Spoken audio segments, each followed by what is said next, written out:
Kalau kita mencari Tuhan setiap hari, mengisi hati dan pikiran kita dengan kebenaran firman Tuhan, maka kita akan lebih mudah mengenal kehendak Tuhan. Kita akan lebih bisa mengalami hatinya, mengalami kehendaknya, mengalami didikannya, dan mengalami anugerah kasih-Nya. Apalagi kalau kita memperkatakan dan melakukan firman Tuhan setiap hari, maka roh kita penuh dengan pengertian akan firman Tuhan, dan jiwa kita akan sehat, karena mental, pikiran, perasaan, dan kehendak kita penuh dengan kebijakan Tuhan. Mari kita merenungkan dan melakukan firman Tuhan setiap hari, supaya hidup kita sejalan dengan kehendak Tuhan, dan hidup kita memuliakan nama Tuhan.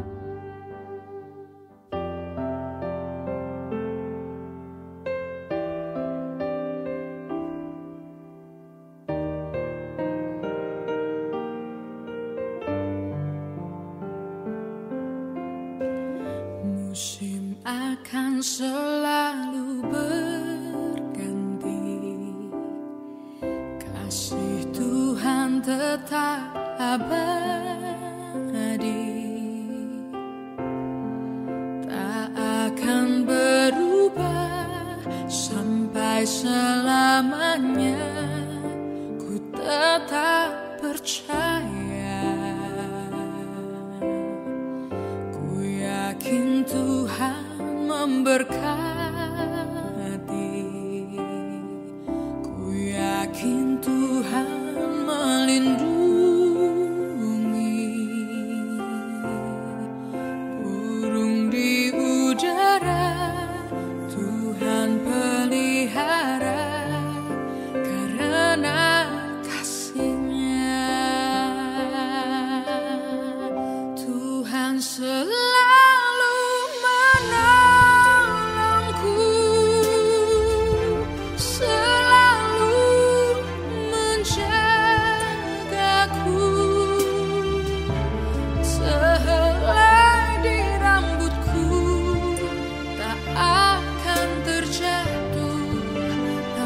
seizinmu. Tuhan selalu menolongku, selalu menjagaku. Dia mengenyangkanku dan peliharaku seumur hidupku.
Mazmur 31 ayat 24 dan 25. Kasihilah Tuhan, hai semua orang yang dikasihinya.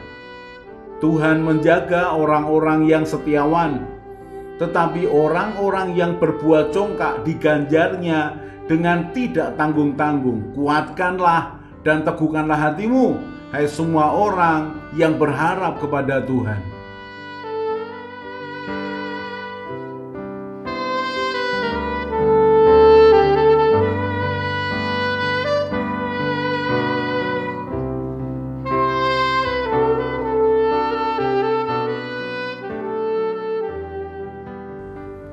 Memperhatikan akhir dari pelayanan dan kehidupan Musa sangatlah menarik, karena kita belajar dari seseorang yang langka di dunia ini, seseorang yang sudah ditetapkan sejak lahirnya untuk menolong akan bangsanya sendiri, seseorang yang disiapkan selama puluhan tahun belajar tentang intelektual, tentang manajerial, tentang cara berbicara, tentang segala sesuatu untuk berlaku secara baik sesuai dengan standar kerajaan. Seseorang yang pernah memimpin akan 1 juta orang dalam peperangan. Kalau kita belajar dari Musa, kita tidak hanya belajar dari persiapan hidupnya, kita juga belajar tentang proses hidupnya. Hati Musa dibentuk di tengah-tengah padang penggembalaan atas domba yang tidak dia miliki, karena itu adalah domba dari milik mertuanya.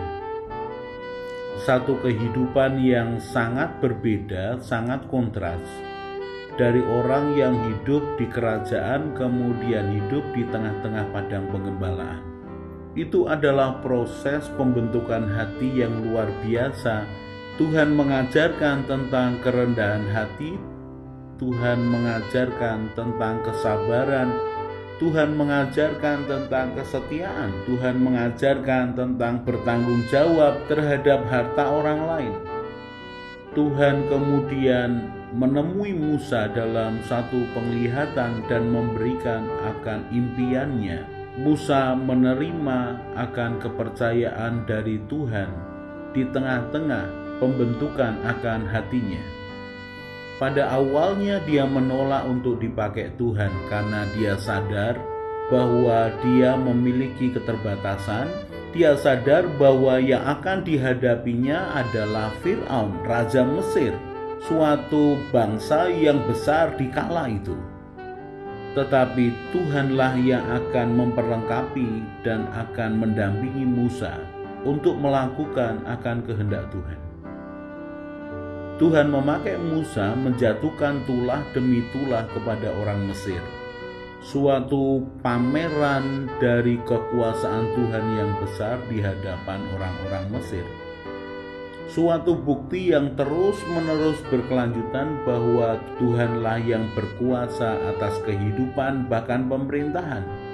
Tuhanlah yang berkuasa lebih-lebih atas bangsa pilihannya. Dan Musa adalah pemimpin dari orang Israel. Setelah 9 tulah diberikan, maka datanglah tulah yang terakhir yang menjadi senjata pamungkas supaya orang-orang Israel dilepaskan dari Mesir. Anak sulung orang-orang Mesir dan hewan sulung dari hewan-hewan orang Mesir mati pada waktu itu. Itu menimbulkan akan kegemparan besar di tengah-tengah orang Mesir. Kemudian mereka takut dengan orang Israel dan Tuhannya orang Israel. Maka ketika orang-orang Israel itu meminta akan barang milik orang Mesir, mereka memberikannya asal orang Israel tidak lagi dekat dengan mereka. Tidak ada lagi orang Israel di tanah Mesir. Itu bagian dari rencana Tuhan yang besar untuk membekali orang Israel keluar dari tanah Mesir. Dan pemimpin mereka adalah Musa. Dibuktikan di hadapan orang Israel bagaimana Musa berbicara kepada Tuhan. Bahkan dalam banyak kesempatan Tuhan menyertai Musa begitu nyata di depan mata orang-orang Israel.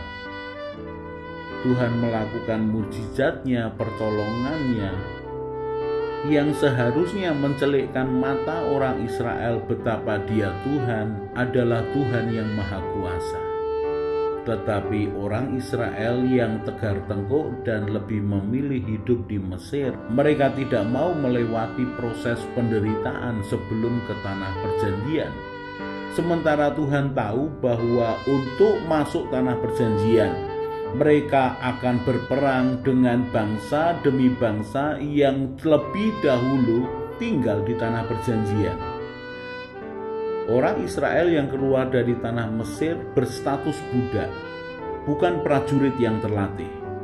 Sehingga Tuhan memberikan mereka jalan berputar untuk melatih mereka dari mental budak ke mental seorang tentara atau seorang prajurit. Keluaran pasal yang ke-13 ayat yang ke-17 mulai. Allah menuntun umatnya. Setelah Fir'aun membiarkan bangsa itu pergi, Allah tidak menuntun mereka melalui jalan ke negeri orang Filistin, walaupun jalan ini yang paling dekat. Sebab firman Allah, jangan-jangan bangsa itu menyesal apabila mereka menghadapi peperangan, sehingga mereka kembali ke Mesir. Sudah perhatikan, Tuhan tahu bahwa mental mereka adalah bukan mental pejuang, tapi mental budak. Mental yang hanya menerima, bukan mental untuk membangun kemudian membuat sesuatu itu berhasil.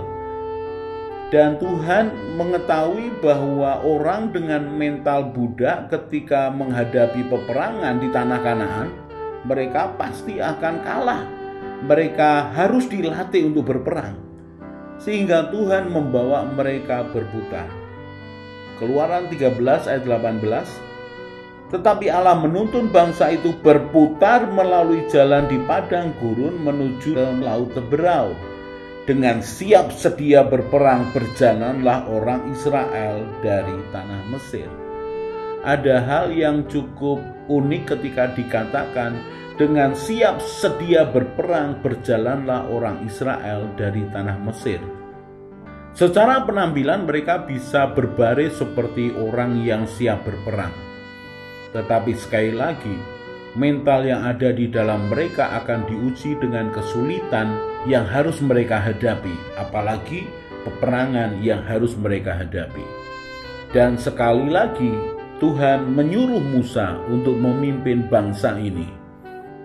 Musalah yang harus berperan besar sebagai kepanjangan tangan Tuhan membentuk akan mental budak orang-orang Israel menjadi mental seorang pejuang. Dan Tuhan memulai dengan penyertaannya yang luar biasa. Ayat yang ke-19, Musa membawa tulang-tulang Yusuf sebab tadinya Yusuf telah menyuruh anak-anak Israel bersumpah dengan sungguh-sungguh, Allah tentu akan mengindahkan kamu, maka kamu harus membawa tulang-tulangku dari sini. Demikianlah mereka berangkat dari Sukot dan berkemah di Etam di tepi padang gurun. Tuhan berjalan di depan mereka pada siang hari dalam tiang awan untuk menuntun mereka di jalan, dan pada waktu malam dalam tiang api untuk menerangi mereka, sehingga mereka dapat berjalan siang dan malam. Dengan tidak beralih, tiang awan itu tetap ada pada siang hari dan tiang api pada waktu malam di depan bangsa itu. Dan pemimpinnya adalah seorang Musa. Saya ingin kita melihat dengan senyatanya bahwa Musa bukan orang sembarangan. Musa mengalami Tuhan, Musa melatih orang, Musa memimpin perang, Musa menjadi wakil bangsa itu di hadapan Tuhan. Musa adalah wakil Tuhan di hadapan orang Israel. Ketika orang Israel bersungut-sungut atas permintaan mereka, maka Musa datang kepada Tuhan supaya Tuhan mengulurkan tangan dan menolong orang itu. Musa jugalah yang mengatur akan kehidupan bermasyarakat akan suku itu, Bahkan Musalah yang memberikan Taurat aturan demi aturan kepada bangsa itu. Musa memiliki kecerdasan di atas rata-rata karena Tuhan mengurapi dia. Musa adalah seorang administrator yang hebat dalam pemerintahan, dalam peperangan, juga dalam kemasyarakatan.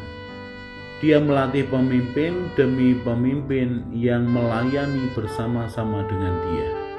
Dia memberikan contoh seorang pemimpin yang baik. Kehidupan Musa sungguh luar biasa di hadapan kita manusia. Tetapi ternyata ketika kita ini membangun hubungan dengan Tuhan, maka Tuhan memiliki standar tertentu tergantung dari seberapa dalam orang mengenal Dia. Semakin dalam orang mengenal Tuhan, maka dia akan bertemu dengan pribadi Tuhan yang memiliki standar ilahi yang tinggi, yang surgawi.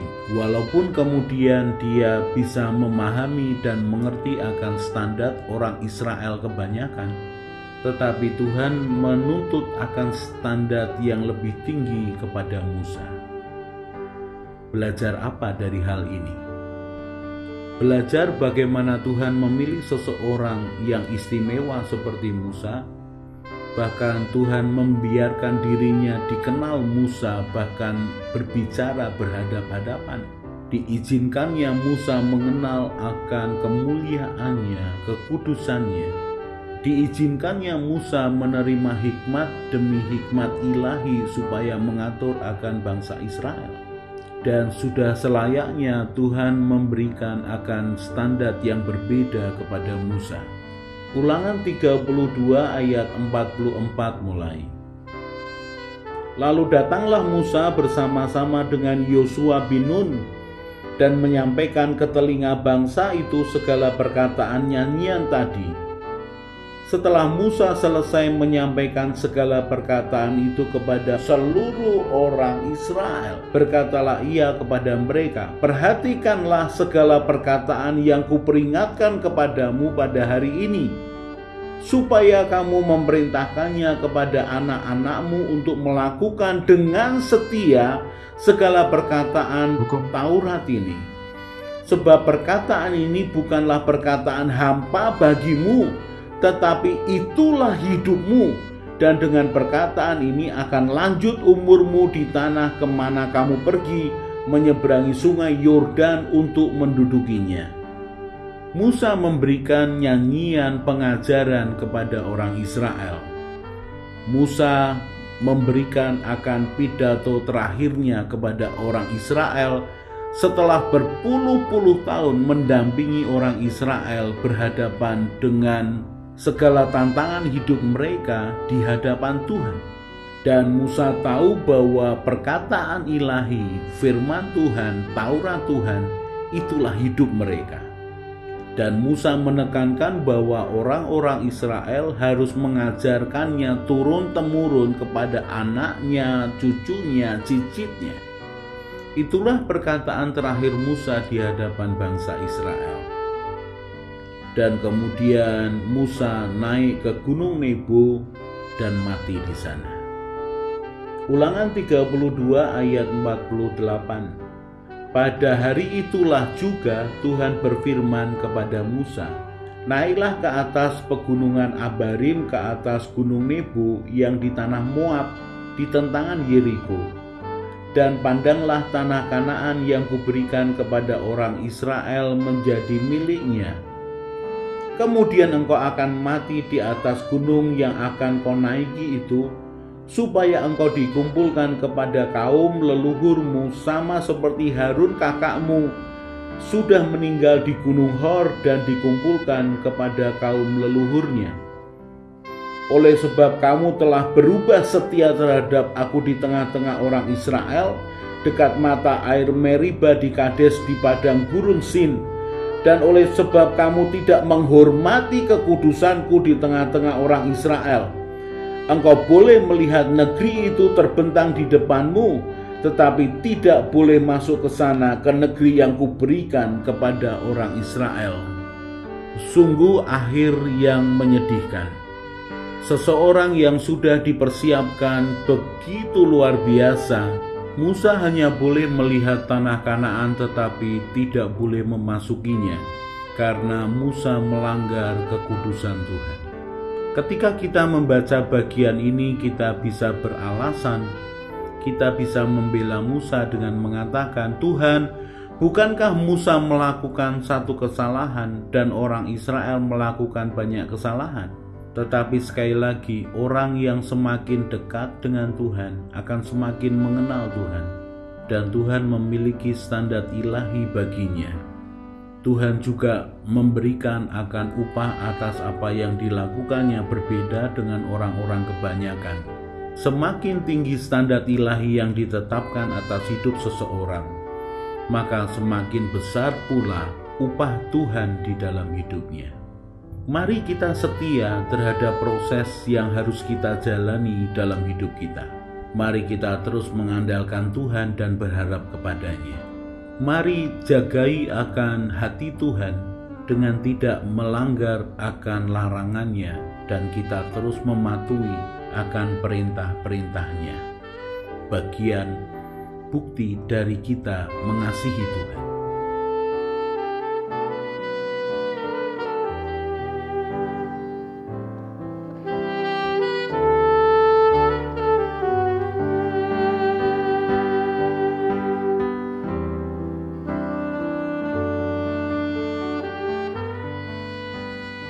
Sementara kita merenungkan firman Tuhan, kemudian hati dan pikiran kita penuh dengan beban masalah dan keinginan, maka masalah dan keinginan itu akan lebih kuat berbicara kepada kita, bukan kebenaran Tuhan yang berbicara kepada kita. Berbeda kalau hati kita tenang menginginkan Tuhan, pikiran kita penuh dengan kebenaran Tuhan, dan keinginan tidak mengendalikan kita. Maka keadaan ini akan membuat kita mudah mendengar suara Tuhan dan mengerti kehendak Tuhan.